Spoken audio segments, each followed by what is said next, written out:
औज़ुबिल्लाहिमिनश्शैतानिर्रजीम बिस्मिल्लाहिर्रहमानिर्रहीम। अच्छा, सबसे पहले आज की जो क्लास का टॉपिक है वो ये है कि व्हाट इज़ न्यूज़ ट्रेडिंग और व्हाट इज़ एसएल और टीपी। एसएल और टीपी का क्या फ़ायदा या क्या नुकसान होता है। फॉरेक्स जो है वो हफ्ता और इतवार मार्केट बंद रहती है, इनकी मार्केट बंद है फॉरेक्स की पेयर्स की। ठीक है, अब ये जो वोलेटिलिटीज़ हैं ये डायरेक्ट के पेयर्स हैं, ये 24/7 ओपन होते हैं। तो इसमें हम न्यू ऑर्डर लगाते हैं, ठीक है, हम इसको बाय करते हैं। तो अब इसमें जो हमारा एसएल और टीपी होता है ना, जिस तरह अब हमने इसको बाय किया है 1726 के एरिए से, ठीक है, और हम इसका एसएल लगा देते हैं 1700, यानी कि इसकी कीमत अगर 1700 तक नीचे आती है ना तो ये हमारा ऑटोमेटिकली सेल हो जाएगा। हमें जो नुकसान मिलना हुआ वो हमें नुकसान बुक हो जाएगा अगर हम मार्केट में नहीं हुए। जिस तरह ये इसका एसएल लगे यहाँ तक मार्केट अगर जाती है तो ये ऑटोमेटिक नुकसान बुक हो जाएगा। इससे मज़ीद अगर और नीचे जाती है तो हमें नुकसान नहीं होगा। तो इसी तरह यहाँ पर हम इसके ऊपर क्लिक करते हैं तो हमारे पास ये टीपी की भी ऑप्शन आ जाती है, ठीक है, ये टीपी की। तो टीपी की अगर हम कहीं पर भी रखते हैं और वहाँ पर उसको मॉडिफाई कर देते हैं, लाइक हम ये 1783 की टीपी रख देते हैं, तो मार्केट अगर पहले जाके ऊपर उसको टच कर लेती है तो वहाँ तक का हमें प्रॉफिट मिल जाएगा। जब हम ये लगा देते हैं तो फिर हम मार्केट में हों या ना हों तो हमें प्रॉफिट या लॉस मिल जाता होता है। मतलब हम अपने कामों में बिज़ी हों तो हम ट्रेड लगा कर छोड़ सकते हैं।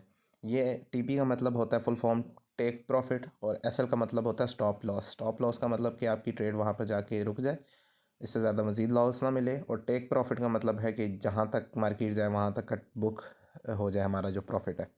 एक तो ये चीज़ होगी। दूसरी चीज़ ये होगी, जो लोग फॉरेक्स करते हैं उसमें न्यूज़ इफ़ेक्ट बहुत ज़्यादा पड़ता है। लाइक अभी जिस तरह मैं ये खोलता हूँ, अब यहाँ पर देखें मार्केट एक नॉर्मल मूव दे रही थी, ठीक है, और जो न्यूज़ का टाइम होता है उसमें एकदम न्यूज़ आती है, मार्केट नीचे गिर जाती है या ऊपर चली जाती है, फ्लक्चुएट करती है, मैनिपुलेशन सी आ जाती है एकदम, ठीक है। ये सारी न्यूज़ के इफ़ेक्ट हैं। बाकी नॉर्मल इफ़ेक्ट हैं कैंडल्स में। और ये जैसा एकदम कैंडल नीचे चली जाना, ये कुछ हल्की न्यूज़ होती हैं, कुछ बड़ी न्यूज़ होती हैं। तो फॉरेक्स जो बंदे करते हैं उनके लिए सबसे बेहतर ये है कि वो सबसे पहले सुबह उठें और यहाँ पर forexfactory.com पर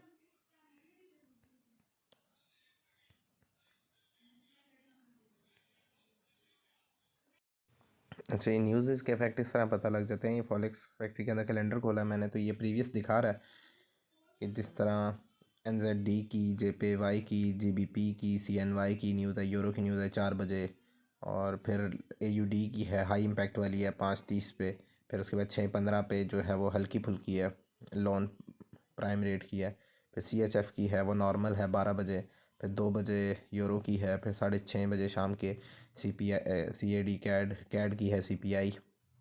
तो CPI जो होती है वो बड़ी हाई इम्पैक्ट होती है। तो इस तरह ये हमें सारी दिखा देता है कि न्यूज़ कितनी हैं और कौन कौन सी हैं।